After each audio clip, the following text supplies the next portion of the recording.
The Book of 2 Samuel. 2 Samuel chapter 1.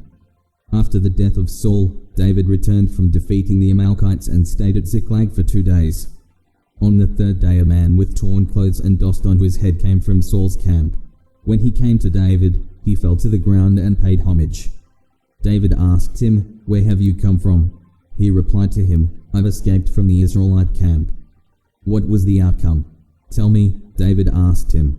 "The troops fled from the battle," he answered. "Many of the troops have fallen and are dead. Also, Saul and his son Jonathan are dead." David asked the young man who had brought him the report, "How do you know Saul and his son Jonathan are dead?" "I happened to be on Mount Gilboa," he replied, "and there was Saul, leaning on his spear. At that very moment the chariots and the cavalry were closing in on him. When he turned around and saw me, he called out to me, so I answered, 'I'm at your service.' He asked me, 'Who are you?' I told him, 'I'm an Amalekite.'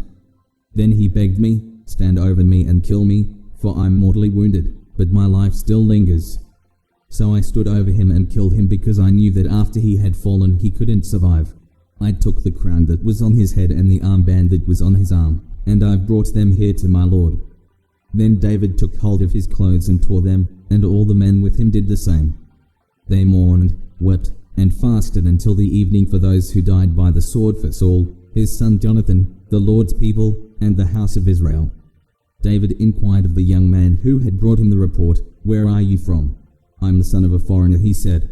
"I'm an Amalekite." David questioned him, "How is it that you were not afraid to lift your hand to destroy the Lord's anointed?" Then David summoned one of his servants and said, "Come here and kill him." The servant struck him, and he died. For David had said to the Amalekite, "Your blood is on your own head, because your own mouth testified against you by saying, 'I killed the Lord's anointed.'" David sang the following lament for Saul and his son Jonathan. And he ordered that the Judahites be taught the song of the bow. It is written in the book of Jasher, "The splendor of Israel lies slain on your heights. How the mighty have fallen." Do not tell it in Gath, don't announce it in the streets of Ashkelon, or the daughters of the Philistines will rejoice, and the daughters of the uncircumcised will gloat.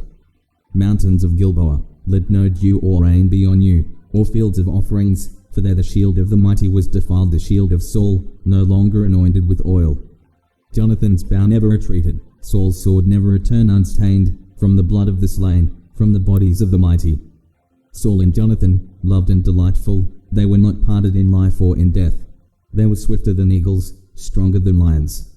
Daughters of Israel, weep for Saul, who clothed you in scarlet, with luxurious things, who decked your garments with gold ornaments. How the mighty have fallen in the thick of battle. Jonathan lies slain on your heights. I grieve for you, Jonathan my brother. You were such a friend to me. Your love for me was more wonderful than the love of a woman for me. How the mighty have fallen and the weapons of war have perished. 2 Samuel chapter 2. Some time later, David inquired of the Lord, "Should I go to one of the towns of Judah?" The Lord answered him, "Go." Then David asked, "Where should I go?" "To Hebron," the Lord replied. So David went there with his 2 wives, Ahinoam the Jezreelite and Abigail, the widow of Nabal the Carmelite. In addition, David brought the men who were with him, each one with his household, and they settled in the towns near Hebron. Then the men of Judah came, and there they anointed David king over the house of Judah. They told David, "It was the men of Jabesh Gilead who buried Saul." David sent messengers to the men of Jabesh Gilead and said to them, "The Lord bless you, because you have shown this special kindness to Saul your lord when you buried him. Now, may the Lord show special kindness and faithfulness to you, and I will also show the same goodness to you because you have done this deed. Therefore, be strong and courageous, for though Saul your lord is dead, the house of Judah has anointed me king over them." Abner son of Ner, commander of Saul's army, took Saul's son Ishbosheth and moved him to Mahanaim. He made him king over Gilead, Asher, Jezreel, Ephraim, Benjamin over all Israel. Saul's son Ishbosheth was 40 years old when he began his reign over Israel. He ruled for 2 years. The house of Judah, however, followed David. The length of time that David was king in Hebron over the house of Judah was 7 years and 6 months. Abner son of Ner and soldiers of Ishbosheth son of Saul marched out from Mahanaim to Gibeon. So Joab son of Zeruiah and David's soldiers marched out and met them by the pool of Gibeon. The two groups took up positions on opposite sides of the pool. Then Abner said to Job, "Let's have the young men get up and compete in front of us." "Let them get up," Job replied. So they got up and were counted off 12 for Benjamin and Ishbosheth son of Saul, and 12 from David's soldiers. Then each man grabbed his opponent by the head and thrust his sword into his opponent's side so that they all died together. So this place, which is in Gibeon, is named Field of Blades. The battle that day was extremely fierce, and Abner and the men of Israel were defeated by David's soldiers. The three sons of Zeruiah were there: Job, Abishai, and Asahel. Asahel was a fast runner, like one of the wild gazelles. He chased Abner and did not turn to the right or the left in his pursuit of him. Abner glanced back and said, "Is that you, Asahel?" "Yes, it is," Asahel replied. Abner said to him, "Turn to your right or left, seize one of the young soldiers, and take whatever you can get from him." But Asahel would not stop chasing him. Once again, Abner warned Asahel, "Stop chasing me. Why should I strike you to the ground? How could I ever look your brother Job in the face?" But Asahel refused to turn away, so Abner hit him in the stomach with the end of his spear. The spear went through his body, and he fell and died right there. When all who came to the place where Asahel had fallen and died, they stopped. But Job and Abishai pursued Abner. By sunset, they had gone as far as the hill of Ammah, which is opposite Giah, on the way to the wilderness of Gibeon. The Benjaminites rallied to Abner. They formed a single unit and took their stand on top of a hill. Then Abner called out to Job, "Must this sword devour forever? Don't you realize this will only end in bitterness? How long before you tell the troops to stop pursuing their brothers?" "As God lives," Job replied, "if you had not spoken up, the troops wouldn't have stopped pursuing their brothers until morning." Then Job blew the ram's horn, and all the troops stopped. They no longer pursued Israel or continued to fight. So Abner and his men marched through the Arabah all that night. They crossed the Jordan, marched all morning, and arrived at Mahanaim. When Job had turned back from pursuing Abner, he gathered all the troops. In addition to Asahel, 19 of David's soldiers were missing. But they had killed 360 of the Benjaminites and Abner's men. Afterwards, they carried Asahel to his father's tomb in Bethlehem and buried him. Then Job and his men marched all night and reached Hebron at dawn.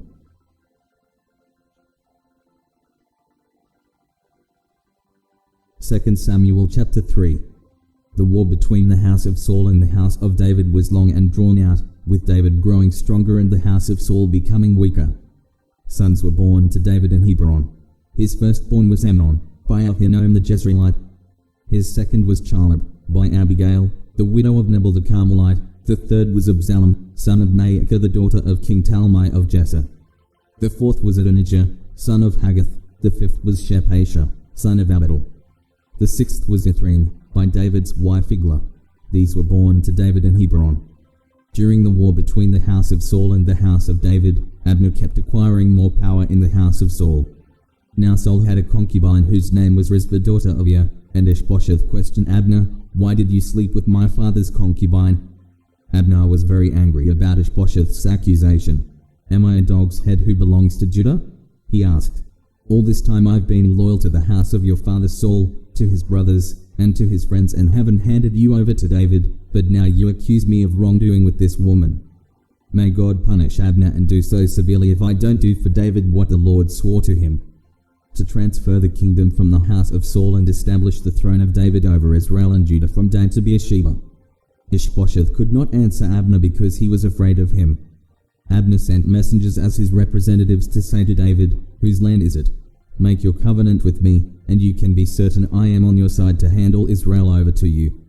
David replied, "Good, I will make a covenant with you. However, there's one thing I require of you. Do not appear before me unless you bring Saul's daughter Michal here when you come to see me."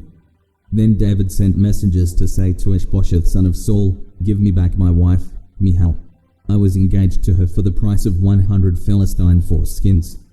So Ishbosheth sent someone to take her away from her husband, Paltiel son of Laish. Her husband followed her, weeping all the way to the rim. Abner said to him, "Go back." So he went back. Abner conferred with the elders of Israel. "In the past you wanted David to be king over you. Now take action, because the Lord has spoken concerning David. Through my servant David I will save my people Israel from the power of the Philistines and the power of all Israel's enemies." Abner also informed the Benjaminites and went to Hebron to inform David about all that was agreed on by Israel and the whole house of Benjamin. When Abner and 20 men came to David at Hebron, David held a banquet for him and his men. Abner said to David, "Let me now go, and I will gather all Israel to my lord the king. They will make a covenant with you, and you will rule over all you desire." So David dismissed Abner, and he went in peace. Just then David's soldiers and Joab returned from a raid and brought a large amount of plundered goods with them. Abner was not with David in Hebron because David had dismissed him, and he had gone in peace. When Joab and all his army arrived, Joab was informed. Abner son of Ner came to see the king. The king dismissed him, and he went in peace. Joab went to the king and said, "What have you done? Look here, Abner came to you. Why did you dismiss him? Now he's getting away. You know that Abner son of Ner came to deceive you and to find out about your activities and everything you're doing."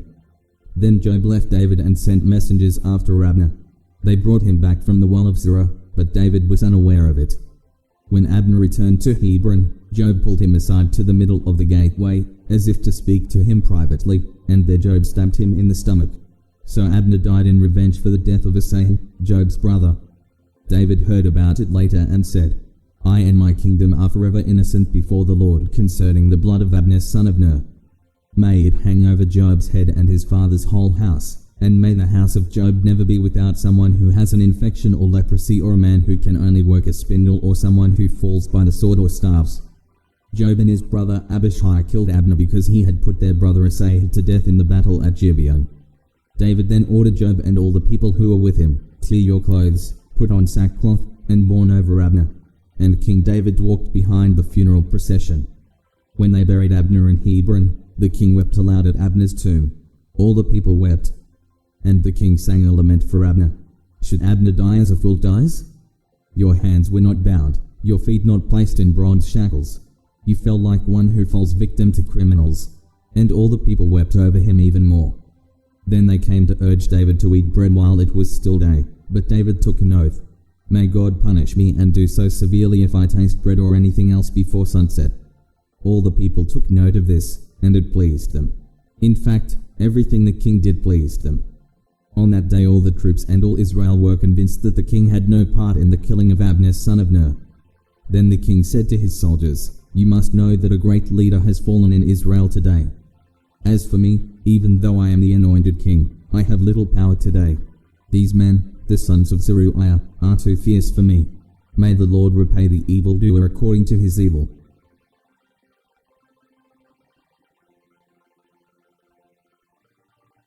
Second Samuel chapter 4. When Saul's son Ishbosheth heard that Abner had died in Hebron, his courage failed, and all Israel was dismayed. Saul's son had 2 men who were leaders of raiding parties, one named Baanah and the other Rechab, sons of Rimmon the Beerothite of the Benjaminites. Beeroth is also considered part of Benjamin. And the Beerothites fled to Gittaim and still live there as aliens to this very day. Saul's son Jonathan had a son whose feet were crippled. He was 5 years old when the report about Saul and Jonathan came from Jezreel. His nurse picked him up and fled, but as she was hurrying to flee, he fell and became lame. His name was Mephibosheth. Rechab and Baanah, the sons of Rimmon the Beerothite, set out and arrived at Ishbosheth's house during the heat of the day while the king was taking his midday nap. They entered the interior of the house as if to get wheat and stabbed him in the stomach. Then Rechab and his brother Baanah escaped. They had entered the house while Ishbosheth was lying on his bed in his bedroom and stabbed and killed him. Then they beheaded him, took his head, and travelled by way of the Arabah all night. They brought Ishbosheth's head to David at Hebron and said to the king, "Here's the head of Ishbosheth son of Saul, your enemy who intended to take your life. Today the Lord has granted vengeance to my lord the king against Saul and his offspring." But David answered Rechab and his brother Baanah, sons of Rimmon the Beerothite, "As surely as the Lord lives, the one who has redeemed my life from every distress. When the person told me, 'Look, Saul is dead,' he thought he was a bearer of good news, but I seized him and put him to death at Ziklag. That was my reward to him for his news. How much more when wicked men kill a righteous man in his own house on his own bed? So now, should I not require his blood from your hands and wipe you off the earth?" So David gave orders to the young men, and they killed Rechab and Baanah. They cut off their hands and feet and hung their bodies by the pool in Hebron, but they took Ishbosheth's head and buried it in Abner's tomb in Hebron.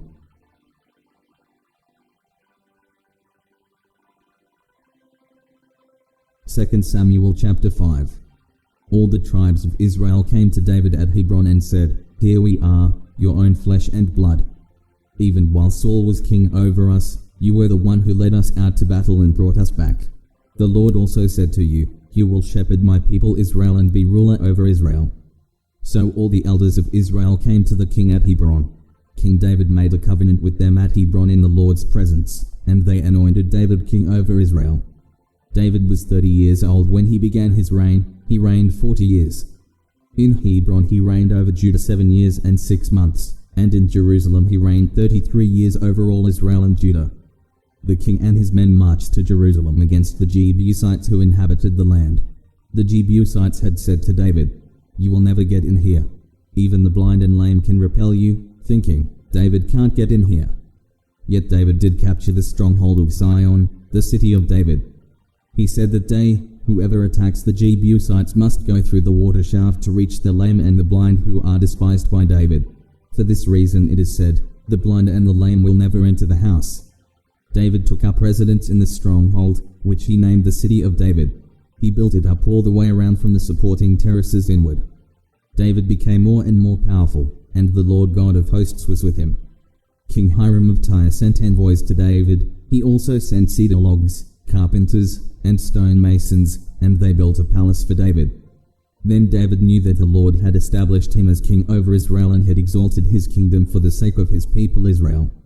After he arrived from Hebron, David took more concubines and wives in Jerusalem, and more sons and daughters were born to him.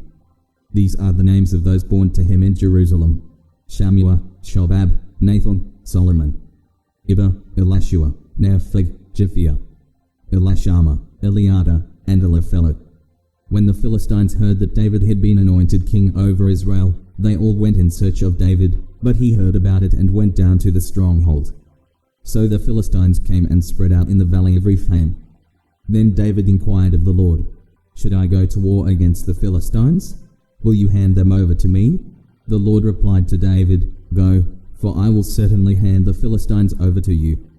So David went to Baal-perazim and defeated them there and said, "Like a bursting flood, the Lord has burst out against my enemies before me." Therefore he named the place "The Lord Bursts Out." The Philistines abandoned their idols there, and David and his men carried them off. The Philistines came up again and spread out in the valley of Rephaim. So David inquired of the Lord, and he answered, "Do not make a frontal assault. Circle around behind them and attack them opposite the balsam trees. When you hear the sound of marching in the tops of the balsam trees, act decisively, for then the Lord will have marched out ahead of you to attack the camp of the Philistines." So David did exactly as the Lord commanded him, and he struck down the Philistines all the way from Jabber to Jezer.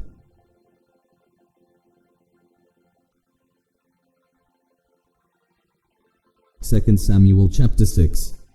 David again assembled all the choice men in Israel, 30,000. He and all his troops set out to bring the ark of God from Baal Judah. The ark is called by the name of the Lord of hosts who dwells between the cherubim. They set the ark of God on a new cart and transported it from Abinadab's house, which was on the hill. Uzzah and Ahiah, sons of Abinadab, were guiding the cart, and brought it with the ark of God from Abinadab's house on the hill. Ahiah walked in front of the ark and saw. David and the whole house of Israel were celebrating before the Lord with all kinds of fir-wood instruments, lyres, harps, tambourines, sistrums, and cymbals. When they came to Nagin's threshing floor, Uzzah reached out to the ark of God and took hold of it, because the oxen had stumbled. Then the Lord's anger burned against Uzzah, and God struck him dead on the spot for his irreverence, and he died there next to the ark of God. David was angry because of the Lord's outburst against Uzzah, so he named that place an outburst against Uzzah, as it is today. David feared the Lord that day and said, "How can the ark of the Lord ever come to me?" So he was not willing to move the ark of the Lord to the city of David. Instead, he took it to the house of Obed-Edom the Gittite. The ark of the Lord remained in his house 3 months, and the Lord blessed Obed-Edom and his whole family. It was reported to King David, "The Lord has blessed Obed-Edom's family and all that belongs to him because of the ark of God." So David went and had the ark of God brought up from Obed-Edom's house to the city of David with rejoicing. When those carrying the ark of the Lord advanced 6 steps, he sacrificed an ox and a fattened calf. David was dancing with all his might before the Lord, wearing a linen ephod. He and the whole house of Israel were bringing up the ark of the Lord with shouts and the sound of the ram's horn. As the ark of the Lord was entering the city of David, Saul's daughter Michal looked down from the window and saw King David leaping and dancing before the Lord, and she despised him in her heart. They brought the ark of the Lord and set it in its place inside the tent David had set up for it. Then David offered burnt offerings and fellowship offerings in the Lord's presence. When David had finished offering the burnt offering and the fellowship offerings, he blessed the people in the name of the Lord of hosts.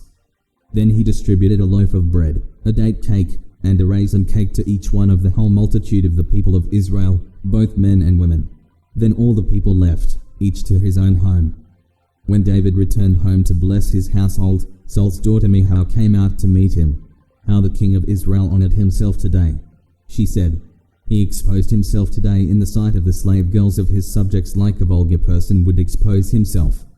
David replied to Michal, I was dancing before the Lord who chose me over your father and his whole family to appoint me ruler over the Lord's people Israel.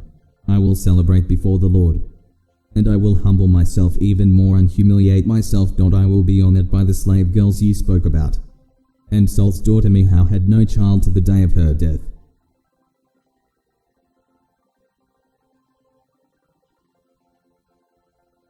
Second Samuel chapter 7. When the king had settled into his palace and the Lord had given him rest on every side from all his enemies, the king said to Nathan the prophet, Look, I am living in a cedar house while the ark of God sits inside tent curtains. So Nathan told the king, Go and do all that is on your heart, for the Lord is with you. But that night the word of the Lord came to Nathan. Go to my servant David and say, This is what the Lord says. Are you to build a house for me to live in?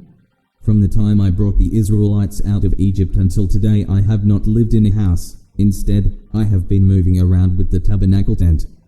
In all my journeys with all the Israelites, have I ever asked anyone among the tribes of Israel, whom I commanded to shepherd my people Israel, Why haven't you built me a house of cedar? Now this is what you are to say to my servant David. This is what the Lord of hosts says. I took you from the pasture and from following the sheep to be ruler over my people Israel. I have been with you wherever you have gone, and I have destroyed all your enemies before you. I will make a name for you like that of the greatest in the land.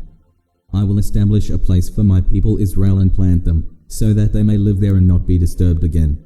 Evildoers will not afflict them as they have done. Ever since the day I ordered judges to be over my people Israel, I will give you rest from all your enemies. The Lord declares to you, the Lord himself will make a house for you.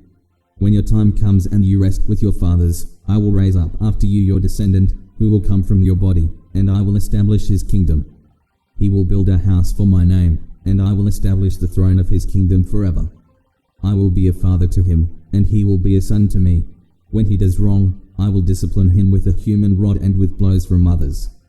But my faithful love will never leave him as I removed it from Saul. I removed him from your way. Your house and kingdom will endure before me forever, and your throne will be established forever. Nathan spoke all these words and this entire vision to David.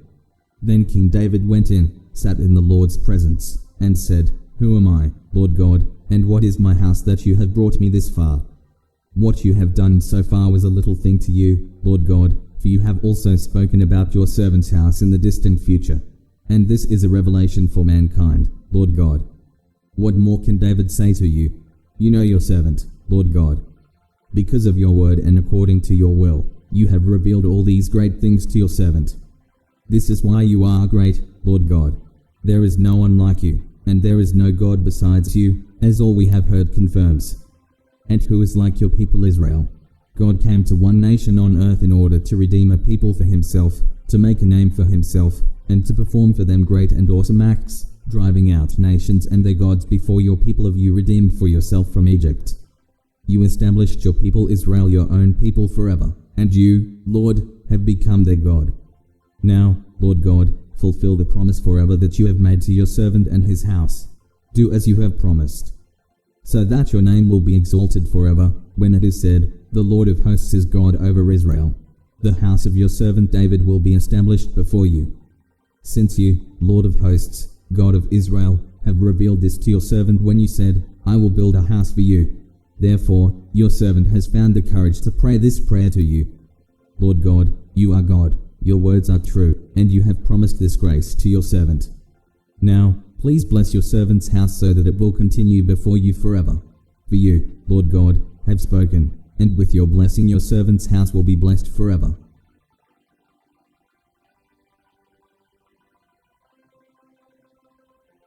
Second Samuel chapter 8. After this, David defeated the Philistines, subdued them, and took Methegama from Philistine control. He also defeated the Moabites, and after making them lie down on the ground, he measured them off with a cord. He measured every 2 cord lengths of those to be put to death and 1 length of those to be kept alive. So the Moabites became David's subjects and brought tribute.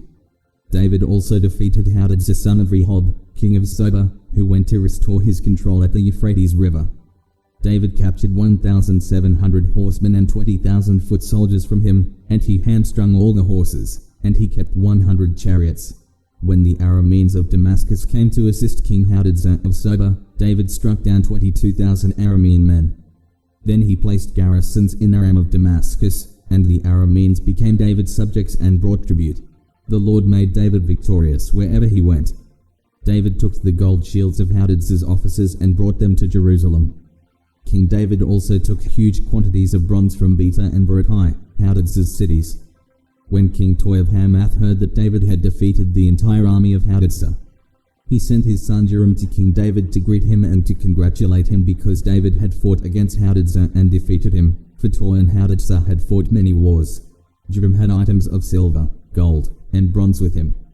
King David also dedicated these to the Lord, along with the silver and gold he had dedicated from all the nations he had subdued.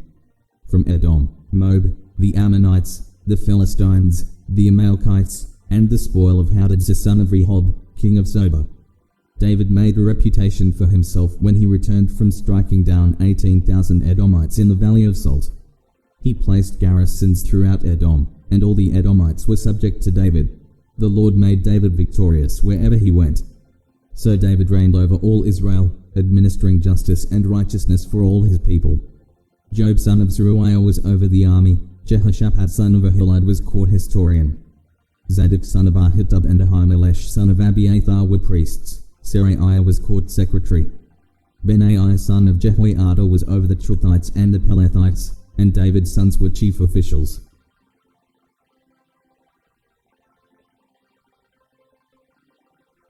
Second Samuel chapter 9. David asked, Is there anyone remaining from Saul's family I can show kindness to because of Jonathan? There was a servant of Saul's family named Ziba. They summoned him to David, and the king said to him, Are you Ziba? I am your servant, he replied. So the king asked, Is there anyone left of Saul's family I can show the kindness of God to?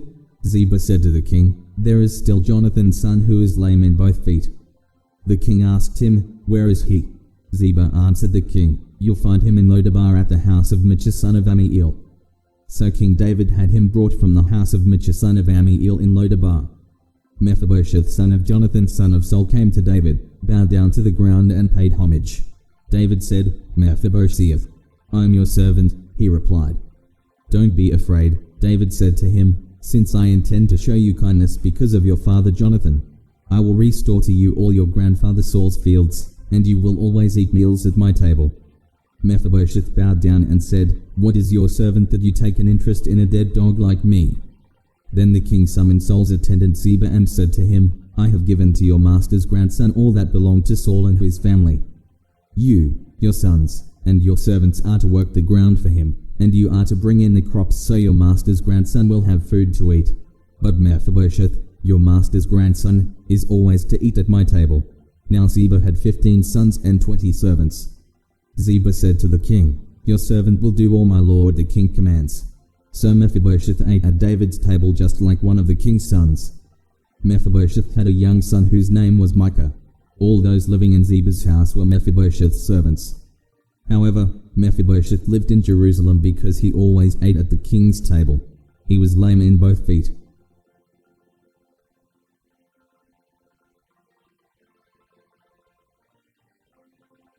2 Samuel chapter 10.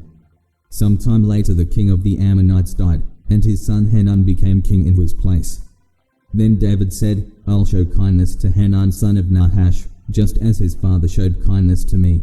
So David sent his emissaries to console Hanun concerning his father. However, when they arrived in the land of the Ammonites, the Ammonite leaders said to Hanun their lord, just because David has sent men with condolences for you, do you really believe he's showing respect for your father? Instead, hasn't David sent his emissaries in order to scout out the city, spy on it, and overthrow it? So Hanun took David's emissaries, shaved off half their beards, cut their clothes in half at the hips, and sent them away. When this was reported to David, he sent someone to meet them, since they were deeply humiliated. The king said, Stay in Jericho until your beards grow back, then return. When the Ammonites realized they had become repulsive to David, they hired 20,000 foot soldiers from the Arameans of Beth-rehob and Zobah, 1,000 men from the king of Maacah, and 12,000 men from Tob. David heard about it and sent Joab and all the fighting men. The Ammonites marched out and lined up in battle formation at the entrance to the city gate, while the Arameans of Zobah and Rehob and the men of Tob and Maacah were in the field by themselves. When Joab saw that there was a battle line in front of him and another behind him, he chose some men out of all the elite troops of Israel and lined up in battle formation to engage the Arameans.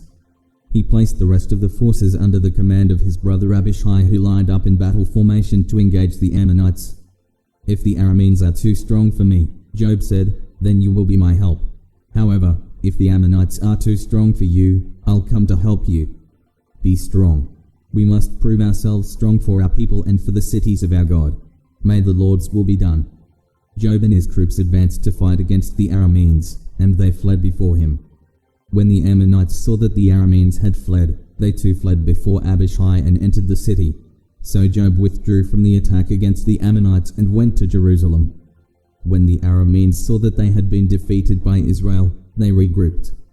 Hadadezer sent messengers to bring the Arameans who were across the Euphrates River, and they came to Helam with Shobach, commander of Hadadezer's army, leading them. When this was reported to David, he gathered all Israel, crossed the Jordan, and went to Helam. Then the Arameans lined up in formation to engage David in battle and fought against him. But the Arameans fled before Israel, and David killed 700 of their charioteers and 40,000 foot soldiers. He also struck down Shobach, commander of their army, who died there. When all the kings who were Hadadezer's subjects saw that they had been defeated by Israel, they made peace with Israel and became their subjects. After this, the Arameans were afraid to ever help the Ammonites again.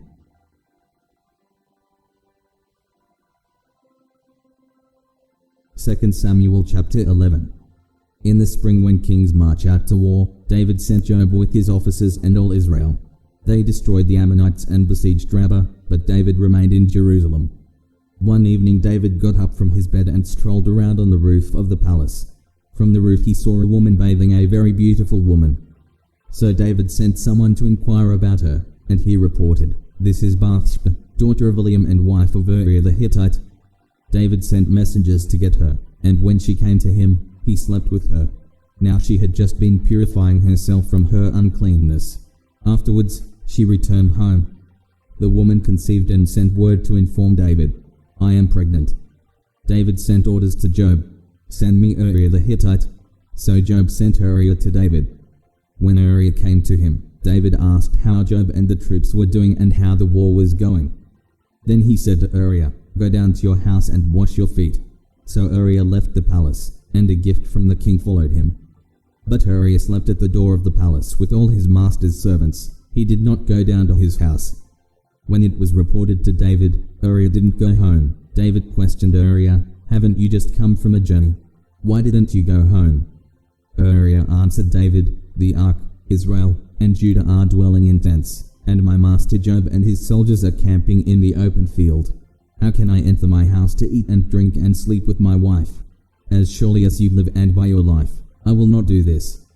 Stay here today also, David said to Uriah, and tomorrow I will send you back. So Uriah stayed in Jerusalem that day and the next. Then David invited Uriah to eat and drink with him, and David got him drunk. He went out in the evening to lie down on his cot with his master's servants, but he did not go home. The next morning David wrote a letter to Joab and sent it with Uriah. In the letter he wrote, put Uriah at the front of the fiercest fighting, then withdraw from him so that he is struck down and dies. When Job was besieging the city, he put Uriah in the place where he knew the best enemy soldiers were. Then the men of the city came out and attacked Job, and some of the men from David's soldiers fell in battle. Uriah the Hittite also died. Job sent someone to report to David all the details of the battle. He commanded the messenger, "When you finish telling the king all the details of the battle, if the king's anger gets stirred up and he asks you, 'Why did you get so close to the city to fight? Didn't you realize they would shoot from the top of the wall?' At Thebez, who struck Abimelech son of Jerubsheth, didn't a woman drop an upper millstone on him from the top of the wall so that he died? Why did you get so close to the wall? Then say, 'Your servant Uriah the Hittite is dead also.'" Then the messenger left. When he arrived, he reported to David all that Job had sent him to tell. The messenger reported to David, "The men gained the advantage over us and came out against us in the field, but we counterattacked right up to the entrance of the gate. However, the archers shot down on your soldiers from the top of the wall, and some of the king's soldiers died. Your servant Uriah the Hittite is also dead."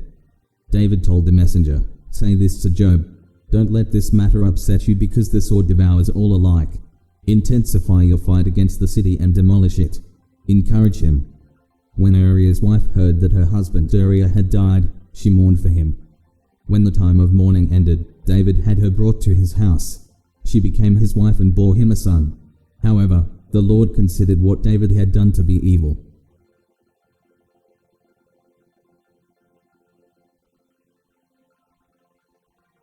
Second Samuel chapter 12. So the Lord sent Nathan to David. When he arrived, he said to him, "There were two men in a certain city, one rich and the other poor. The rich man had a large number of sheep and cattle, but the poor man had nothing except one small ewe lamb that he had bought. It lived and grew up with him and his children. It shared his meager food and drank from his cup. It slept in his arms, and it was like a daughter to him. Now a traveler came to the rich man, but the rich man could not bring himself to take one of his own sheep or cattle to prepare for the traveler who had come to him. Instead, he took the poor man's lamb and prepared it for his guest." David was infuriated with the man and said to Nathan, "As surely as the Lord lives, the man who did this deserves to die. Because he has done this thing and shown no pity, he must pay 4 lambs for the lamb." Nathan replied to David, "You are the man. This is what the Lord God of Israel says. I anointed you king over Israel, and I delivered you from the hand of Saul. I gave your master's house to you and your master's wives into your arms, and I gave you the house of Israel and Judah, and if that was not enough, I would have given you even more. Why then have you despised the command of the Lord by doing what I consider evil? You struck down Uriah the Hittite with the sword and took his wife as your own wife. You murdered him with the Ammonite's sword.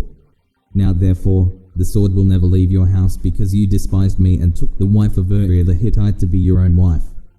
This is what the Lord says, I am going to bring disaster on you from your own family. I will take your wives and give them to another before your very eyes, and he will sleep with them publicly. You acted in secret, but I will do this before all Israel and in broad daylight." David responded to Nathan, "I have sinned against the Lord." Then Nathan replied to David, "The Lord has taken away your sin. You will not die. However, because you treated the Lord with such contempt in this matter, the son born to you will die." Then Nathan went home. The Lord struck the baby that Uriah's wife had born to David, and he became ill. David pleaded with God for the boy. He fasted, went home, and spent the night lying on the ground. The elders of his house stood beside him to get him up from the ground, but he was unwilling and would not eat anything with them. On the 7th day the baby died, but David's servants were afraid to tell him the baby was dead. They said, "Look, while the baby was alive, we spoke to him, and he wouldn't listen to us. So how can we tell him the baby is dead?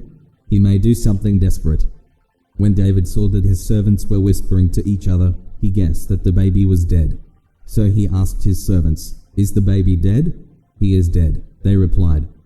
Then David got up from the ground. He washed, anointed himself, changed his clothes, went to the Lord's house, and worshipped. Then he went home and requested something to eat. So they served him food, and he ate. His servants asked him, "What did you just do? While the baby was alive, you fasted and wept, but when he died, you got up and ate food." He answered, "While the baby was alive, I fasted and wept because I thought, who knows? The Lord may be gracious to me and let him live. But now that he is dead, why should I fast? Can I bring him back again? I'll go to him, but he will never return to me." Then David comforted his wife Bathsheba. He went and slept with her. She gave birth to a son and named him Solomon. The Lord loved him. And he sent a message through Nathan the prophet, who named him Jedediah, because of the Lord. Job fought against Rabbah of the Ammonites and captured the royal fortress. Then Job sent messengers to David to say, "I have fought against Rabbah and have also captured the water supply.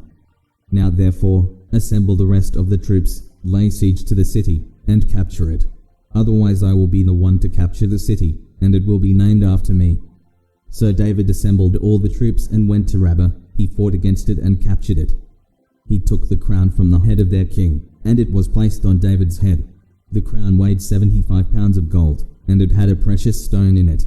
In addition, David took away a large quantity of plunder from the city. He removed the people who were in the city and put them to work with saws, iron picks, and iron axes, and to labor with brick-making. He did the same to all the Ammonite cities. Then he and all his troops returned to Jerusalem.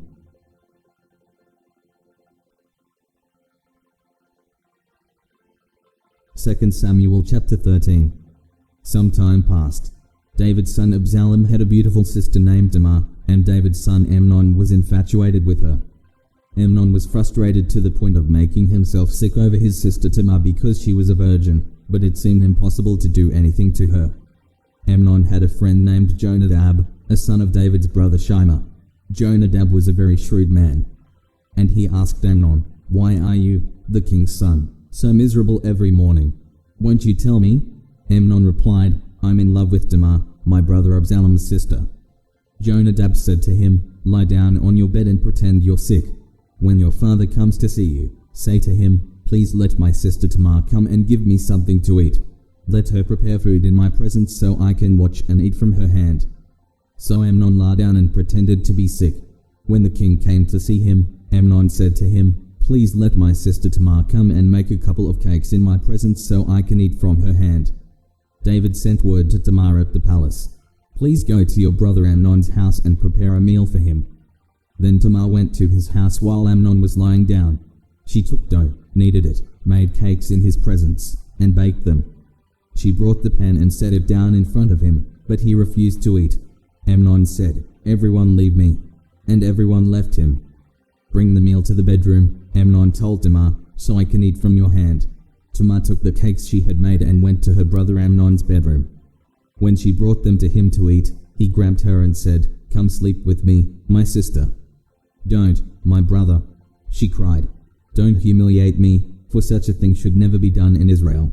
Don't do this horrible thing. Where could I ever go with my disgrace? And you would be like one of the immoral men in Israel. Please, speak to the king, for he won't keep me from you." But he refused to listen to her, and because he was stronger than she was, he raped her. After this, Amnon hated Tamar with such intensity that the hatred he hated her with was greater than the love he had loved her with. "Get out of here," he said. "No," she cried, "sending me away is much worse than the great wrong you've already done to me." But he refused to listen to her. Instead, he called to the servant who waited on him, "Throw this woman out and bolt the door behind her." Amnon's servant threw her out and bolted the door behind her. Now Tamar was wearing a long-sleeved garment, because this is what the king's virgin daughters wore. Tamar put ashes on her head and tore the long-sleeved garment she was wearing. She put her hand on her head and went away weeping.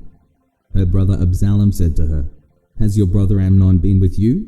Be quiet for now, my sister. He is your brother. Don't take this thing to heart." So Tamar lived as a desolate woman in the house of her brother Absalom. When King David heard about all these things, he was furious. Absalom didn't say anything to Amnon, either good or bad, because he hated Amnon since he disgraced his sister Tamar. 2 years later, Absalom's sheepshearers were at Baal-hazor near Ephraim, and Absalom invited all the king's sons.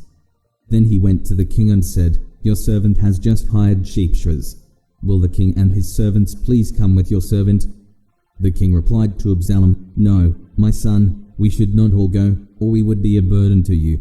Although Absalom urged him, he wasn't willing to go, though he did bless him. "If not," Absalom said, Please let my brother Amnon go with us." The king asked him, "Why should he go with you?" But Absalom urged him, so he sent Amnon and all the king's sons. Now Absalom commanded his young men, "Watch Amnon until he is in a good mood from the wine. When I order you to strike Amnon, then kill him. Don't be afraid. Am I not the one who has commanded you? Be strong and courageous." So Absalom's young men did to Amnon just as Absalom had commanded. Then all the rest of the king's sons got up, and each fled on his mule. While they were on the way, a report reached David. Absalom struck down all the king's sons, not even one of them survived. In response, the king stood up, tore his clothes, and lay down on the ground, and all his servants stood by with their clothes torn. But Jonadab, son of David's brother Shimei, spoke up, "My lord must not think they have killed all the young men, the king's sons, because only Amnon is dead. In fact, Absalom has planned this ever since the day Amnon disgraced his sister Tamar. So now, my lord the king, don't take seriously the report that says all the king's sons are dead. Only Amnon is dead." Meanwhile, Absalom had fled. When the young man who was standing watch looked up, there were many people coming from the road west of him from the side of the mountain. Jonadab said to the king, "Look, the king's sons have come. It's exactly like your servant said." Just as he finished speaking, the king's sons entered and wept loudly. Then the king and all his servants also wept bitterly. Now Absalom fled and went to Talmai son of Ammon, king of Jesse, and David mourned for his son every day. Absalom had fled and gone to Jesse, where he stayed 3 years. Then King David longed to go to Absalom, for David had finished grieving over Amnon's death.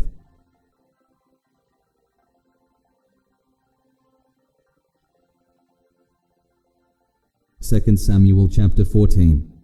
Job son of Zeruiah observed that the king's mind was on Absalom. So Job sent someone to Tekoa to bring a clever woman from there.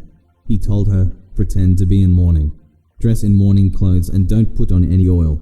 Act like a woman who has been mourning for the dead for a long time. Go to the king and speak these words to him." Then Job told her exactly what to say. When the woman from Tekoa came to the king, she fell with her face to the ground in homage and said, "Help me, my king." "What's the matter?" The king asked her. "To tell the truth, I am a widow. My husband died," she said. "Your servant had 2 sons. They were fighting in the field with no one to separate them, and one struck the other and killed him. Now the whole clan has risen up against your servant and said, 'Hand over the one who killed his brother so we may put him to death for the life of the brother he murdered. We will destroy the heir.' They would extinguish my one remaining ember by not preserving my husband's name or posterity on earth." The king told the woman, "Go home. I will issue a command on your behalf."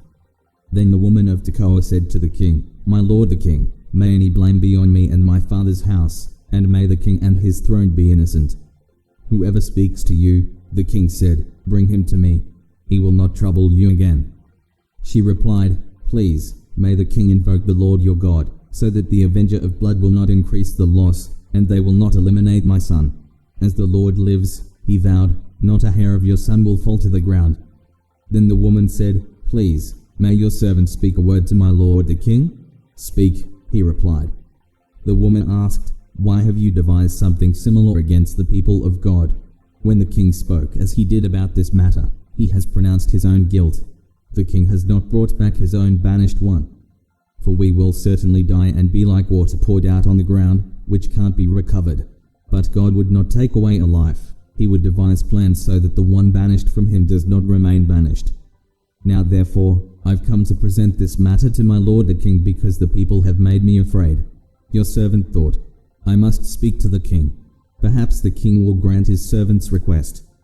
The king will surely listen in order to rescue his servant from the hand of this man who would eliminate both me and my son from God's inheritance. Your servant thought, may the word of my lord the king bring relief. For my lord the king is able to discern the good and the bad like the angel of God. May the Lord your God be with you. Then the king answered the woman, I'm going to ask you something. Don't conceal it from me. Let my lord the king speak. The woman replied. The king asked, Did Job put you up to all this? The woman answered, As surely as you live, my lord the king, no one can turn to the right or left from all my lord the king says. Yes, your servant Job is the one who gave orders to me. He told your servant exactly what to say. Job, your servant, has done this to address the issue indirectly. but my Lord has wisdom like the wisdom of the angel of God, knowing everything on earth." Then the king said to Job, "I hereby grant this request. Go, bring back the young man Absalom." Job fell with his face to the ground in homage and praised the king. "Today," Job said, "your servant knows I have found favor with you, my lord the king, because the king has granted the request of your servant." So Job got up, went to Jether, and brought Absalom to Jerusalem. However, the king added, "He may return to his house, but he may not see my face." So Absalom returned to his house, but he did not see the king. No man in all Israel was as handsome and highly praised as Absalom. From the sole of his foot to the top of his head, he did not have a single flaw. When he shaved his head, he shaved it every year because his hair got so heavy for him that he had to shave it off. He would weigh the hair from his head and it would be 5 pounds according to the royal standard. 3 sons were born to Absalom and a daughter named Tamar, who was a beautiful woman. Absalom resided in Jerusalem 2 years but never saw the king. Then Absalom sent for Job in order to send him to the king, but Job was unwilling to come. So he sent again, a second time, but he still wouldn't come. Then Absalom said to his servants, "See, Job has a field right next to mine, and he has barley there. Go and set fire to it." So Absalom's servants set the field on fire. Then Job came to Absalom's house and demanded, "Why did your servants set my field on fire?" "Look," Absalom explained to Job, "I sent for you and said, 'Come here. I want to send you to the king to ask, why have I come back from Jether? I'd be better off if I was still there. So now, let me see the king. If I am guilty, let him kill me." Job went to the king and told him. So David summoned Absalom, who came to the king and bowed down with his face to the ground before the king. Then the king kissed Absalom.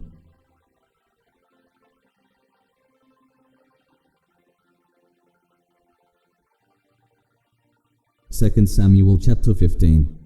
After this, Absalom got himself a chariot, horses, and 50 men to run before him. He would get up early and stand beside the road leading to the city gate.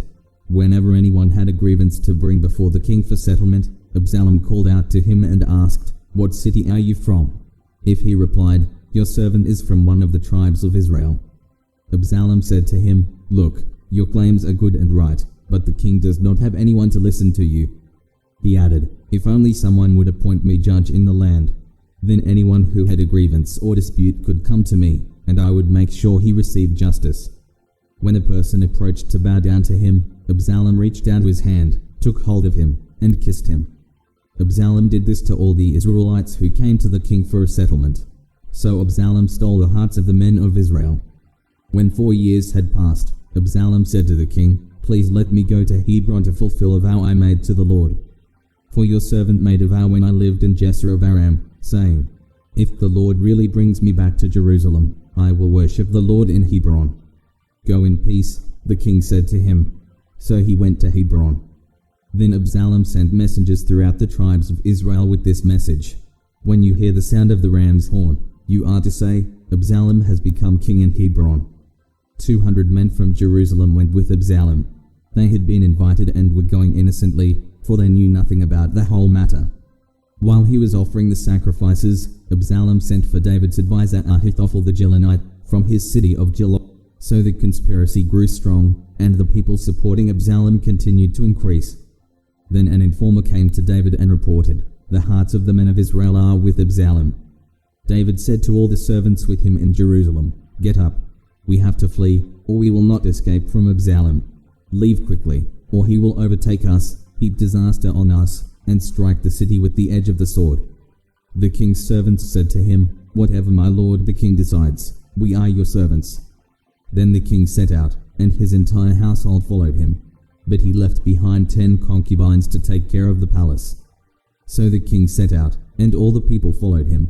They stopped at the last house, while all his servants marched past him. Then all the Truthites, the Pelethites, and the Gittites, 600 men who came with him from Gath, marched past the king. The king said to Ittai the Gittite, "Why are you also going with us? Go back and stay with the king, since you're both a foreigner and an exile from your homeland. Besides, you only arrived yesterday. Should I make you wander around with us today while I go wherever I can? Go back and take your brothers with you. May the Lord show you kindness and faithfulness." But in response, Ittai vowed to the king, As surely as the Lord lives and as my lord the king lives, wherever my lord the king is, whether it means life or death, your servant will be there." "March on," David replied to Ittai. So Ittai the Gittite marched past with all his men and the children who were with him. Everyone in the countryside was weeping loudly while all the people were marching past. As the king was crossing the Kidron Valley, all the people were marching past on the road that leads to the desert. Zadok was also there, and all the Levites with him were carrying the Ark of the Covenant of God.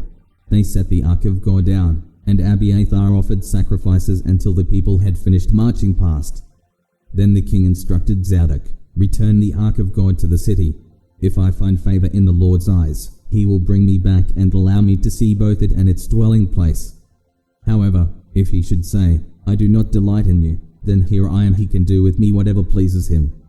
The king also said to Zadok the priest, "Look, return to the city in peace and your 2 sons with you, your son Ahimaaz and Abiathar's son Jonathan. Remember, I'll wait at the fords of the wilderness until word comes from you to inform me." So Zadok and Abiathar returned the Ark of God to Jerusalem and stayed there. David was climbing the slope of the Mount of Olives, weeping as he ascended. His head was covered, and he was walking barefoot. Each of the people with him covered their heads and went up, weeping as they ascended. Then someone reported to David, "Ahithophel is among the conspirators with Absalom." "Lord," David pleaded, "please turn the counsel of Ahithophel into foolishness." When David came to the summit where he used to worship God, there to meet him was Hushai the Archite with his robe torn and dossed on his head. David said to him, "If you go away with me, you'll be a burden to me. But if you return to the city and tell Absalom, I will be your servant, my king. Previously, I was your father's servant, but now I will be your servant. Then you can counteract Ahithophel's counsel for me. Won't Zadok and Abiathar the priests be there with you? Report everything you hear from the king's palace to Zadok and Abiathar the priests. Take note, their 2 sons, Zadok's son Ahimaaz and Abiathar's son Jonathan, are there with them. Send me everything you hear through them."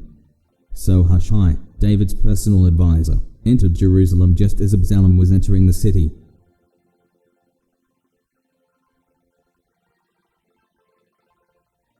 Second Samuel chapter 16. When David had gone a little beyond the summit, Ziba, Mephibosheth's servant, was right there to meet him. He had a pair of saddle donkeys loaded with 200 loaves of bread, 100 clusters of raisins, 100 bunches of summer fruit, and a skin of wine. The king said to Ziba, "Why do you have these?" Ziba answered, "The donkeys are for the king's household to ride, the bread and summer fruit are for the young men to eat, and the wine is for those who become exhausted to drink in the desert." "Where is your master's son?" the king asked. "Why, he's staying in Jerusalem," Ziba replied to the king, for he said, "Today, the house of Israel will restore my father's kingdom to me." The king said to Ziba, "All that belongs to Mephibosheth is now yours." "I bow before you," Ziba said. "May you look favorably on me, my lord the king." When King David got to Bahurim, a man belonging to the family of the house of Saul was just coming out. His name was Shimei son of Gera, and he was yelling curses as he approached. He threw stones at David and at all the royal servants, the people and the warriors on David's right and left. Shimei said as he cursed, get out, you worthless murderer. The Lord has paid you back for all the blood of the house of Saul in whose place you rule, and the Lord has handed the kingdom over to your son Absalom. Look, you are in trouble because you're a murderer." Then Abishai son of Zeruiah said to the king, "Why should this dead dog curse my lord the king? Let me go over and cut his head off." The king replied, "Sons of Zeruiah, do we agree on anything? He curses me this way because the Lord told him, 'Curse David.' Therefore, who can say, 'Why did you do that?'" Then David said to Abishai and all his servants, "Look, my own son, my own flesh and blood, intends to take my life. How much more now this Benjaminite? Leave him alone and let him curse me. The Lord has told him to. Perhaps the Lord will see my affliction and restore goodness to me instead of Shimei's curses today." So David and his men proceeded along the road as Shimei was going along the ridge of the hill opposite him. As Shimei went, he cursed David and threw stones and dirt at him. Finally, the king and all the people with him arrived exhausted, so they rested there. Now Absalom and all the Israelites came to Jerusalem. Ahithophel was also with him. When David's friend Hushai the Archite came to Absalom, Hushai said to Absalom, "Long live the king! Long live the king!" Is this your loyalty to your friend? Absalom asked Hushai. Why didn't you go with your friend? Not at all, Hushai answered Absalom. I am on the side of the one that the Lord, the people, and all the men of Israel have chosen. I will stay with him. Furthermore, whom will I serve if not his son? As I served in your father's presence, I will also serve in yours. Then Absalom said to Ahithophel, Give me your advice. What should we do? Ahithophel replied to Absalom, Sleep with your father's concubines he left to take care of the palace. When all Israel hears that you have become repulsive to your father, everyone with you will be encouraged. So they pitched a tent for Absalom on the roof, and he slept with his father's concubines in the sight of all Israel. Now the advice Ahithophel gave in those days was like someone asking about a word from God. Such was the regard that both David and Absalom had for Ahithophel's advice.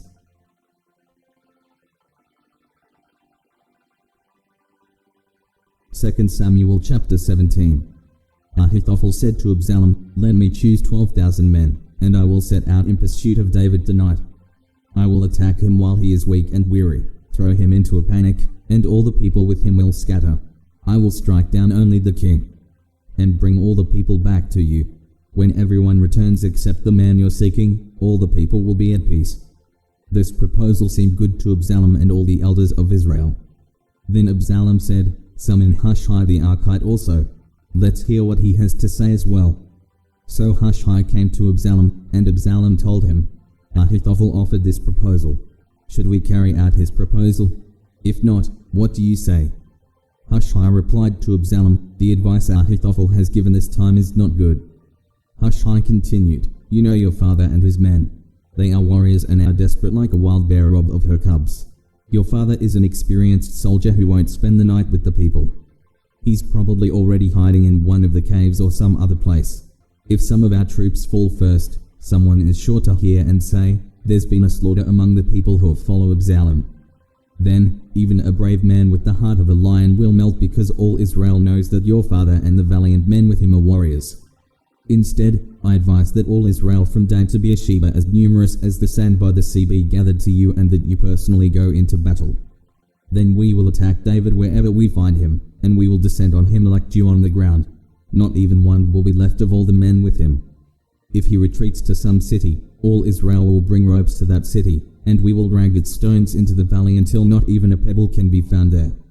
Since the Lord had decreed that Ahithophel's good advice be undermined in order to bring about Absalom's ruin, Absalom and all the men of Israel said, The advice of Hushai the Archite is better than Ahithophel's advice. Hushai then told the priests Zadok and Abiathar, This is what Ahithophel advised Absalom and the elders of Israel, and this is what I advised. Now send someone quickly and tell David, Don't spend the night at the wilderness ford of the Jordan, but be sure to cross over, or the king and all the people with him will be destroyed. Jonathan and Ahimaaz were staying at En-Rogel, where a servant girl would come and pass along information to them. They in turn would go and inform King David, because they dared not be seen entering the city. However, a young man did see them and informed Absalom. So the two left quickly and came to the house of a man in Barim. He had a well in his courtyard, and they climbed down into it. Then his wife took the cover, placed it over the mouth of the well, and scattered grain on it so nobody would know anything. Absalom's servants came to the woman at the house and asked, Where are Ahimaaz and Jonathan? They passed by toward the water. The woman replied to them.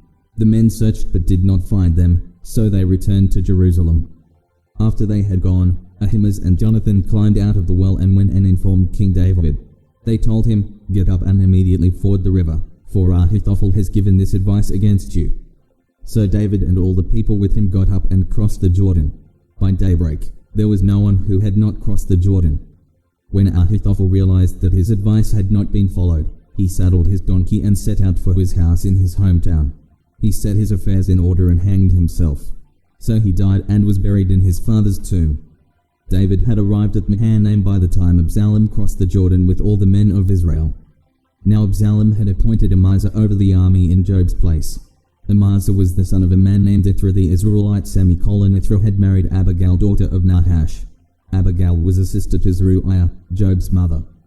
And Israel and Absalom camped in the land of Gilead.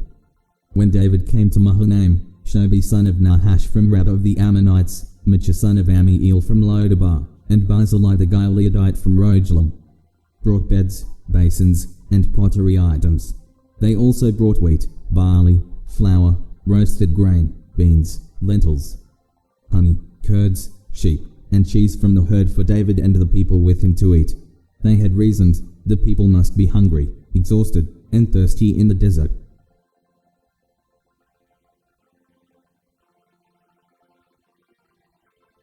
Second Samuel chapter 18. David reviewed his troops and appointed commanders of hundreds and of thousands over them. He then sent out the troops, 1/3 under Joab, 1/3 under Joab's brother Abishai son of Zeruiah, and 1/3 under Ittai the Gittite. The king said to the troops, I will also march out with you. You must not go. The people pleaded, if we have to flee, they will not pay any attention to us. Even if half of us die, they will not pay any attention to us because you are worth 10,000 of us. Therefore, it is better if you support us from the city. I will do whatever you think is best, the king replied to them. So he stood beside the gate while all the troops marched out by hundreds and thousands. The king commanded Joab, Abishai, and Ittai, treat the young man Absalom gently for my sake. All the people heard the king's orders to all the commanders about Absalom. Then David's forces marched into the field to engage Israel in battle, which took place in the forest of Ephraim. The people of Israel were defeated by David's soldiers, and the slaughter there was vast that day 20,000 casualties. The battle spread over the entire region, and that day the forest claimed more people than the sword. Absalom was riding on his mule when he happened to meet David's soldiers. When the mule went under the tangled branches of a large oak tree, Absalom's head was caught fast in the tree. The mule under him kept going, so he was suspended in midair. One of the men saw him and informed Joab. He said, I just saw Absalom hanging in an oak tree. You just saw him? Joab exclaimed. Why didn't you strike him to the ground right there? I would have given you 10 silver pieces and a belt. The man replied to Joab, even if I had the weight of 1,000 pieces of silver in my hand, I would not raise my hand against the king's son. For we heard the king command you, Abishai and Ittai, protect the young man Absalom for me. If I had jeopardized my own life and nothing is hidden from the king, you would have abandoned me. Joab said, I'm not going to waste time with you. He then took 3 spears in his hand and thrust them into Absalom's heart while he was still alive in the oak tree. And 10 young men who were Joab's armor-bearers surrounded Absalom, struck him, and killed him. Afterwards, Joab blew the ram's horn, and the troops broke off their pursuit of Israel because Joab restrained them. They took Absalom, threw him into a large pit in the forest, and piled a huge mound of stones over him, and all Israel fled, each to his tent. When he was alive, Absalom had erected for himself a pillar in the king's valley, for he had said, I have no son to preserve the memory of my name. So he gave the pillar his name. It is still called Absalom's monument today. Ahimaaz son of Zadok said, Please let me run and tell the king the good news that the Lord has delivered him from his enemies. Joab replied to him, You are not the man to take good news today. You may do it another day, but today you aren't taking good news, because the king's son is dead. Joab then said to the Cushite, Go tell the king what you have seen. The Cushite bowed to Joab and took off running. However, Ahimaaz son of Zadok persisted and said to Joab, No matter what, please let me run too behind the Cushite. Joab replied, My son, why do you want to run since you won't get a reward? No matter what, I want to run. Then run. Joab said to him. So Ahimaaz ran by way of the plain and outran the Cushite. David was sitting between the 2 gates when the watchman went up to the roof at the gate and over to the wall. The watchman looked out and saw a man running alone. He called out and told the king. The king said, If he's alone, he bears good news. As the first runner came closer, the watchman saw another man running. He called out to the gatekeeper, Look, another man is running alone. This one is also bringing good news, said the king. The watchman said, The way the first man runs looks to me like the way Ahimaaz son of Zadok runs. This is a good man, he comes with good news, the king commented. Ahimaaz called out to the king, All is well, and then bowed down to the king with his face to the ground. He continued, May the Lord your God be praised. He delivered up the men who rebelled against my lord the king. The king asked, Is the young man Absalom all right? Ahimaaz replied, When Joab sent the king's servant and your servant, I saw a big disturbance, but I don't know what it was. The king said, Move aside and stand here. So he stood to one side. Just then the Cushite came and said, "May my lord the king hear the good news. Today the Lord has delivered you from all those rising up against you." The king asked the Cushite, "Is the young man Absalom all right?" The Cushite replied, "May what has become of the young man happen to the enemies of my lord the king and to all who rise up against you with evil intent." The king was deeply moved and went up to the gate chamber and wept. As he walked, he cried, "My son Absalom! My son Absalom! If only I had died instead of you, Absalom, my son, my son!"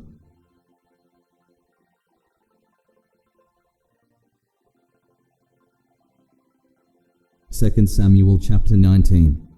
It was reported to Job, "The king is weeping. He's mourning over Absalom." That day's victory was turned into mourning for all the troops, because on that day the troops heard, "The king is grieving over his son." So they returned to the city quietly that day, like people come in when they are humiliated after fleeing in battle. But the king hid his face and cried out at the top of his voice, "My son Absalom! Absalom, my son, my son!" Then Job went into the house to the king and said, "Today you have shamed all your soldiers, those who rescued your life and the lives of your sons and daughters, your wives, and your concubines. You love your enemies and hate those who love you. Today you have made it clear that the commanders and soldiers mean nothing to you. In fact, today I know that if Absalom were alive and all of us were dead, it would be fine with you. Now get up, go out and encourage your soldiers, for I swear by the Lord that if you don't go out, not a man will remain with you tonight. This will be worse for you than all the trouble that has come to you from your youth until now." So the king got up and sat in the gate, and all the people were told, "Look, the king is sitting in the gate." Then they all came into the king's presence. Meanwhile, each Israelite had fled to his tent. All the people among all the tribes of Israel were arguing, "The king delivered us from the grasp of our enemies, and he rescued us from the grasp of the Philistines, but now he has fled from the land because of Absalom. But Absalom, the man we anointed over us, has died in battle. So why do you say nothing about restoring the king?" King David sent word to the priests, Zadok and Abiathar, "Say to the elders of Judah, why should you be the last to restore the king to his palace? The talk of all Israel has reached the king at his house. You are my brothers, my flesh and blood. So why should you be the last to restore the king? And tell Amasa, aren't you my flesh and blood? May God punish me and do so severely if you don't become commander of the army from now on instead of Job." So he won over all the men of Judah, and they sent word to the king, "Come back, you and all your servants." Then the king returned. When he arrived at the Jordan, Judah came to Gilgal to meet the king and escort him across the Jordan. Shimei son of Gera, a Benjaminite from Bahurim, hurried down with the men of Judah to meet King David. There were 1,000 men from Benjamin with him. Ziba, an attendant from the house of Saul, with his 15 sons and 20 servants, also rushed down to the Jordan ahead of the king. They forded the Jordan to bring the king's household across and do whatever the king desired. When Shimei son of Gera crossed the Jordan, he fell down before the king and said to him, "My lord, don't hold me guilty, and don't remember your servant's wrongdoing on the day my lord the king left Jerusalem. May the king not take it to heart. For your servant knows that I have sinned. But look, today I am the first one of the entire house of Joseph to come down to meet my lord the king." Abishai son of Zeruiah asked, "Shouldn't Shimei be put to death for this, because he ridiculed the Lord's anointed?" David answered, "Sons of Zeruiah, do we agree on anything? Have you become my adversary today? Should any man be killed in Israel today? Am I not aware that today I am king over Israel?" So the king said to Shimei, "You will not die." Then the king gave him his oath. Mephibosheth, Saul's grandson, also went down to meet the king. He had not taken care of his feet, trimmed his moustache, or washed his clothes from the day the king left until the day he returned safely. When he came from Jerusalem to meet the king asked him, "Mephibosheth, why didn't you come with me?" "My lord the king," he replied, "my servant Ziba betrayed me. Actually your servant said, 'I'll saddle the donkey for myself so that I may ride it and go with the king, for your servant is lame.' Ziba slandered your servant to my lord the king. But my lord the king is like the angel of God, so do whatever you think best. For my grandfather's entire family deserves death from my lord the king, but you set your servant among those who eat at your table. So what further right do I have to keep on making appeals to the king?" The king said to him, "Why keep on speaking about these matters of yours? I hereby declare, You and Ziba are to divide the land." Mephibosheth said to the king, "Instead, since my lord the king has come to his palace safely, let Ziba take it all." Barzillai the Gileadite had come down from Rogelim and accompanied the king to the Jordan River to see him off at the Jordan. Barzillai was a very old man, 80 years old, and since he was a very wealthy man, he had provided for the needs of the king while he stayed in Mahanaim. The king said to Barzillai, "Cross over with me, and I'll provide for you at my side in Jerusalem." Barzillai replied to the king, "How many years of my life are left that I should go up to Jerusalem with the king? I'm now 80 years old. Can I discern what is pleasant and what is not? Can your servant taste what he eats or drinks? Can I still hear the voice of male and female singers? Why should your servant be an added burden to my lord the king? Since your servant is only going with the king a little way across the Jordan, why should the king repay me with such a reward? Please let your servant return so that I may die in my own city near the tomb of my father and mother. But here is your servant Shimon. Let him cross over with my lord the king. Do for him what seems good to you." The king replied, "Shimon will cross over with me, and I will do for him what seems good to you, and whatever you desire from me I will do for you." So all the people crossed the Jordan, and then the king crossed. The king kissed Barzillai and blessed him, and Barzillai returned to his home. The king went on to Gilgal, and Shimon went with him. All the troops of Judah and half of Israel escorted the king. Suddenly all the men of Israel came to the king. They asked him, "Why did our brothers, the men of Judah, take you away secretly and transport the king and his household across the Jordan, along with all of David's men?" All the men of Judah responded to the men of Israel, "Because the king is our relative. Why does this make you angry? Have we ever eaten anything of the king's or been on a dart at all?" The men of Israel answered the men of Judah, "We have 10 shares in the king, so we have a greater claim to David than you. Why then do you despise us? Weren't we the first to speak of restoring our king?" But the words of the men of Judah were harsher than those of the men of Israel.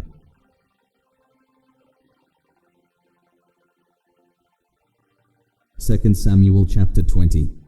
Now a wicked man, a Benjaminite named Sheba son of Bichri, happened to be there. He blew the ram's horn and shouted, "We have no portion in David, no inheritance in Jesse's son. Each man to his tent, Israel." So all the men of Israel deserted David and followed Sheba son of Bichri, but the men of Judah from the Jordan all the way to Jerusalem remained loyal to their king. When David came to his palace in Jerusalem, he took the 10 concubines he had left to take care of the palace and placed them under guard. He provided for them, but he was not intimate with them. They were confined until the day of their death, living as widows. The king said to Amasa, "Summon the men of Judah to me within 3 days and be here yourself." Amasa went to summon Judah, but he took longer than the time allotted him. So David said to Abishai, "Sheba son of Bichri will do more harm to us than Absalom. Take your lord's soldiers and pursue him, or he will find fortified cities and elude us." So Joab's men, the Truthites, the Pelethites, and all the warriors marched out under Abishai's command. They left Jerusalem to pursue Sheba son of Bichri. They were at the great stone in Gibeon when Amasa joined them. Joab was wearing his uniform, and over it was a belt around his waist with a sword in its sheath. As he approached, the sword fell out. Joab asked Amasa, "Are you well, my brother?" Then with his right hand Joab grabbed Amasa by the beard to kiss him. Amasa was not on guard against the sword in Joab's hand, and Joab stabbed him in the stomach with it and spilled his intestines out on the ground. Joab did not stab him again, for Amasa was dead. Joab and his brother Abishai pursued Sheba son of Bichri. One of Joab's young men had stood over Amasa, saying, "Whoever favors Joab and whoever is for David, follow Joab." Now Amasa was writhing in his blood in the middle of the highway, and the man had seen that all the people stopped. So he moved Amasa from the highway to the field and threw a garment over him, because he realized that all those who encountered Amasa were stopping.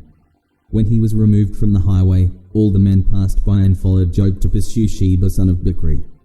Sheba passed through all the tribes of Israel to Abel of Beth-maacah. All the Berites came together and followed him. Joab's troops came and besieged Sheba in Abel of Beth-maacah. They built an assault ramp against the outer wall of the city, while all the troops with Joab were battering the wall to make it collapse. A wise woman called out from the city, "Listen, listen, please tell Joab to come here and let me speak with him." When he had come near her, the woman asked, "Are you Joab?" "I am," he replied.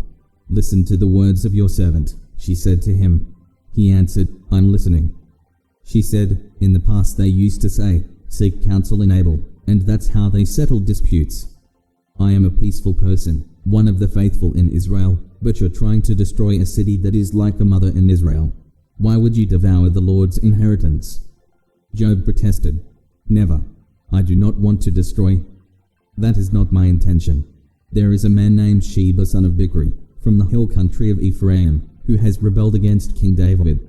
Deliver this one man, and I will withdraw from the city. The woman replied to Job, All right. His head will be thrown over the wall to you. The woman went to all the people with her wise counsel, and they cut off the head of Sheba son of Bichri and threw it to Job. So he blew the ram's horn, and they dispersed from the city, each to his own tent. Job returned to the king in Jerusalem.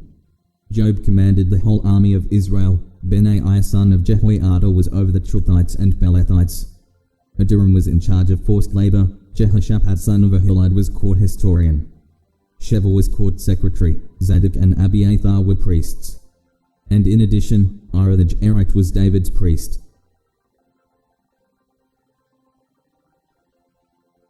2 Samuel chapter 21.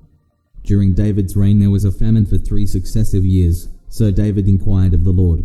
The Lord answered, It is because of the blood shed by Saul and his family when he killed the Gibeonites. The Gibeonites were not Israelites, but rather a remnant of the Amorites. The Israelites had taken an oath concerning them, but Saul had tried to kill them in his zeal for the Israelites and Judah. So David summoned the Gibeonites and spoke to them. He asked the Gibeonites, What should I do for you?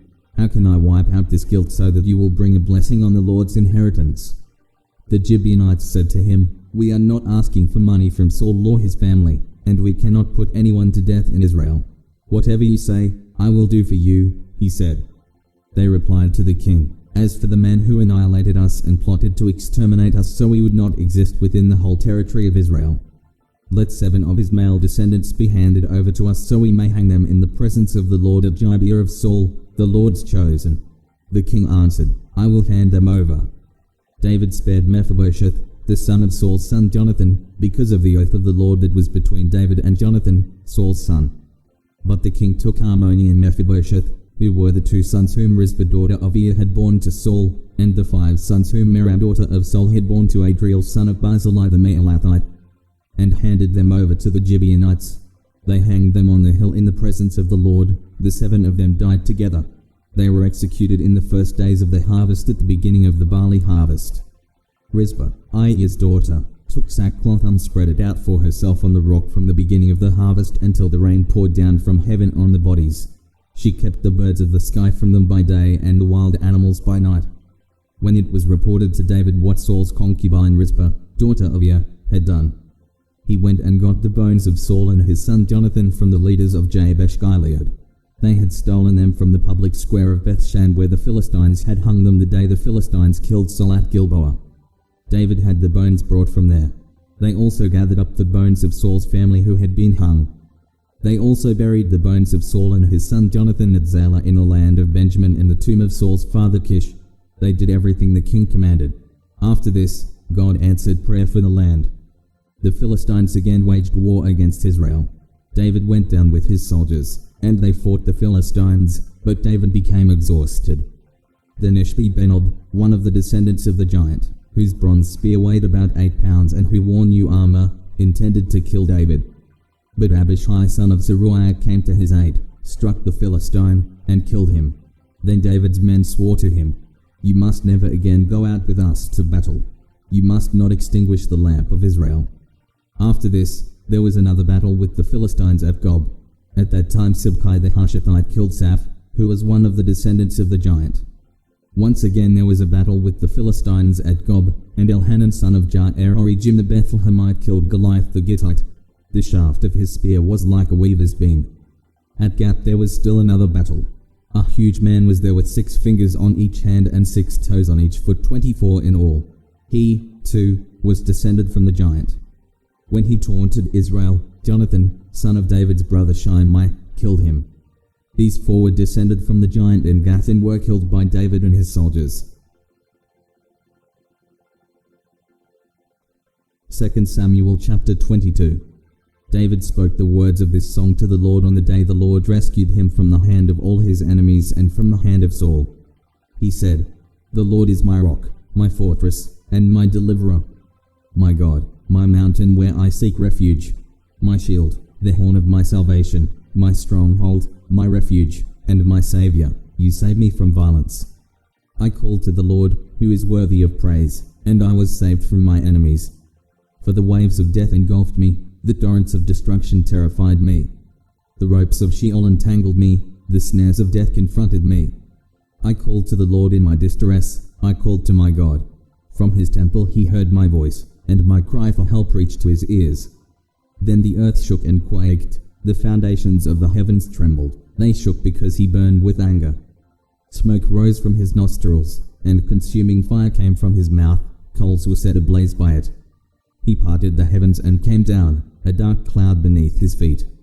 He rode on a cherub and flew, soaring on the wings of the wind. He made darkness a canopy around him, a gathering of water and thick clouds. From the radiance of his presence, flaming coals were ignited. The Lord thundered from heaven, the Most High projected his voice. He shot arrows and scattered them, he hurled lightning bolts and rooted them. The depths of the sea became visible, the foundations of the world were exposed at the rebuke of the Lord, at the blast of the breath of his nostrils. He reached down from on high and took hold of me, he pulled me out of deep waters. He rescued me from my powerful enemy and from those who hated me, for they were too strong for me. They confronted me in the day of my distress, but the Lord was my support. He brought me out to a wide open place, he rescued me because he delighted in me. The Lord rewarded me according to my righteousness, he repaid me according to the cleanness of my hands. For I have kept the ways of the Lord and have not turned from my God to wickedness. Indeed, I have kept all his ordinances in mind and have not disregarded his statutes. I was blameless before him and kept myself from sinning. So the Lord repaid me according to my righteousness, according to my cleanness in his sight. With the faithful you prove yourself faithful, with the blameless man you prove yourself blameless. With the pure you prove yourself pure, but with the crooked you prove yourself shrewd. You rescue an afflicted people, but your eyes are set against the proud, you humble them. Lord, you are my lamp, the Lord illuminates my darkness. With you I can attack a barrier, and with my God I can leap over a wall. God, his way is perfect, the word of the Lord is pure. He is a shield to all who take refuge in him. For who is God besides the Lord? And who is the rock? Only our God. God is my strong refuge, he makes my way perfect. He makes my feet like the feet of a deer and sets me securely on the heights. He trains my hands for war, my arms can bend a bow of bronze. You have given me the shield of your salvation, your help exalts me. You widen a place beneath me for my steps, and my ankles do not give way. I pursue my enemies and destroy them, I do not turn back until they are wiped out. I wipe them out and crush them, and they do not rise, they fall beneath my feet. You have clothed me with strength for battle, you subdue my adversaries beneath me. You have made my enemies retreat before me, I annihilate those who hated me. They look, but there is no one to save them, they look to the Lord, but he does not answer them. I pulverize them like dust of the earth, I crush them and trample them like mud in the streets.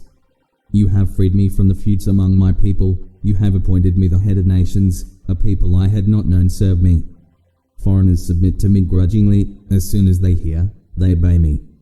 Foreigners lose heart and come trembling from their fortifications. The Lord lives, may my rock be praised. God, the rock of my salvation, is exalted. God, he gives me vengeance and casts down peoples under me. He frees me from my enemies. You exalt me above my adversaries. You rescue me from violent men. Therefore I will praise you, Lord, among the nations. I will sing about your name.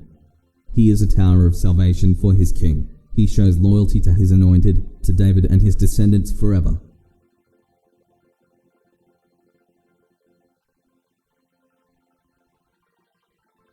Second Samuel chapter 23. These are the last words of David. The proclamation of David son of Jesse, the proclamation of the man raised on high, the one anointed by the God of Jacob, the favorite singer of Israel. The Spirit of the Lord spoke through me, his word was on my tongue. The God of Israel spoke, the Rock of Israel said to me, the one who rules the people with justice, who rules in the fear of God. is like the morning light when the sun rises on a cloudless morning, the glisten of rain on sprouting grass. Is it not true my house is with God? For he has established an everlasting covenant with me, ordered and secured in every detail. Will he not bring about my whole salvation and my every desire? But all the wicked are like thorns raked aside, they can never be picked up by hand. The man who touches them must be armed with iron and the shaft of a spear. They will be completely burned up on the spot. These are the names of David's warriors. Josheb-Basset the Tarchemanite was chief of the officers. He wielded his spear against 800 men he killed at one time. After him, Eleazar son of Dodo son of Eli was among the 3 warriors with David when they defied the Philistines. The men of Israel retreated in the place they had gathered for battle. But Eleazar stood his ground and attacked the Philistines until his hand was tired and stuck to his sword. The Lord brought about a great victory that day. Then the troops came back to him, but only to plunder the dead. After him was Shammah son of Agi the Hararite. The Philistines had assembled in formation where there was a field full of lentils. The troops fled from the Philistines. But Shammah took his stand in the middle of the field, defended it, and struck down the Philistines. So the Lord brought about a great victory. 3 of the 30 leading warriors went down at harvest time and came to David at the cave of Adullam, while a company of Philistines was camping in the valley of Rephaim. At that time David was in the stronghold, and a Philistine garrison was at Bethlehem. David was extremely thirsty and said, "If only someone would bring me water to drink from the well at the city gate of Bethlehem." So 3 of the warriors broke through the Philistine camp and drew water from the well at the gate of Bethlehem. They brought it back to David, but he refused to drink it. Instead, he poured it out to the Lord. David said, "Lord, I would never do such a thing. Is this not the blood of men who risked their lives?" So he refused to drink it. Such were the exploits of the 3 warriors. Abishai, Joab's brother and son of Zeruiah, was leader of the 3. He raised his spear against 300 men and killed them, gaining a reputation among the 3. Was he not the most honored of the 3? He became their commander even though he did not become one of the 3.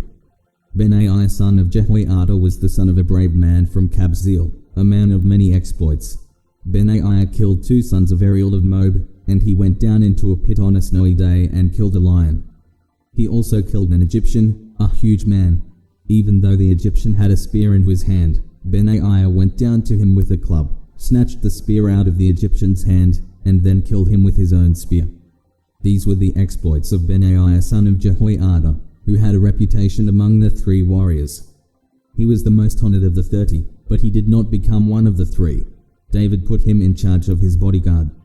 Among the 30 were Joab's brother Asai, Elhanan son of Dodo of Bethlehem, Shammah the Haradite, Elika the Haradite, Pelez the Paltite, Ira son of Akesh the Tekoite, Absa the Anathite, Nibani the Hushathite, Zalman the Ahite, Maharai the Netophathite, Peleb son of Baana the Netophahite, Ittai son of Ribiah from Jabir of the Benjaminites, Benaiah the Pirathonite, Hiddai from the Wadis of Gash, Abiol ben the Arbathite, Asmaveth the Barumite, Eliab the Shaalbanite, the sons of Jashan, Jonathan son of Shammah the Hararite, Aem son of Sharah the Hararite, Eliphelet son of Ahazbai son of the Maakathite, Eliam son of Ahithophel the Gilonite, Hezro the Carmelite, Parai the Arbite, Igel son of Nathan from Zobah, Bani the Gadite, Zelek the Ammonite, Naharai the Beerothite, the armor-bearer for Joab son of Zeruiah, Ira the Ithrite, Ger the Ithrite, and Uriah the Hittite. There were 37 in all.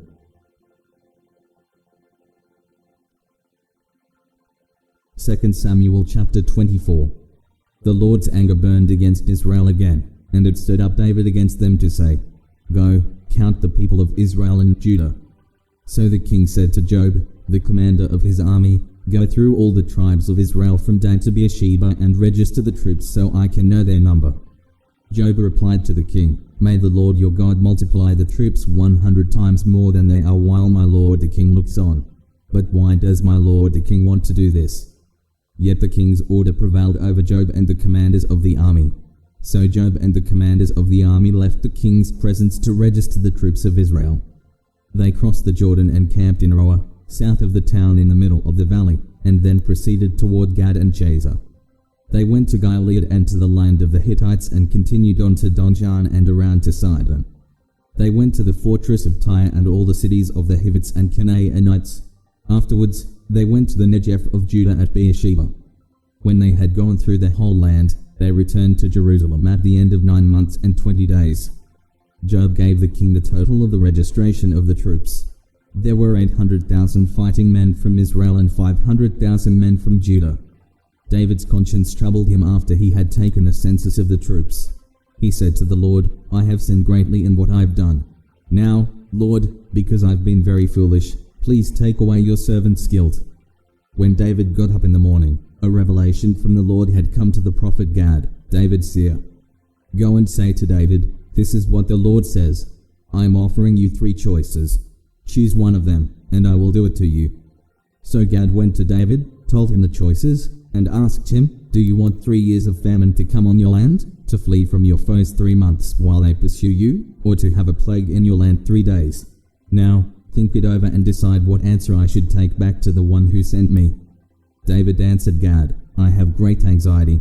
Please, let us fall into the Lord's hands because his mercies are great, but don't let me fall into human hands. So the Lord sent a plague on Israel from that morning until the appointed time, and from Dan to Beersheba 70,000 men died. Then the angel extended his hand toward Jerusalem to destroy it, but the Lord relented concerning the destruction and said to the angel who was destroying the people, Enough, withdraw your hand now.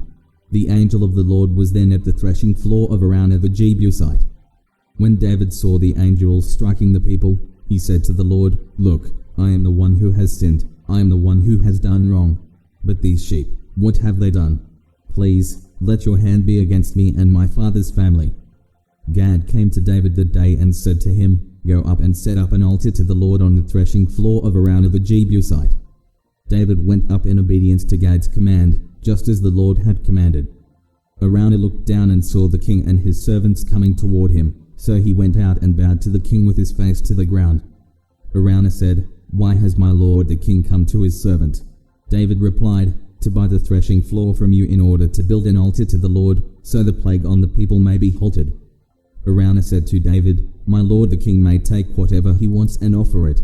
Here are the oxen for a burnt offering and the threshing sledges and ox yokes for the wood. My king, Araunah gives everything here to the king. Then he said to the king, May the Lord your God accept you.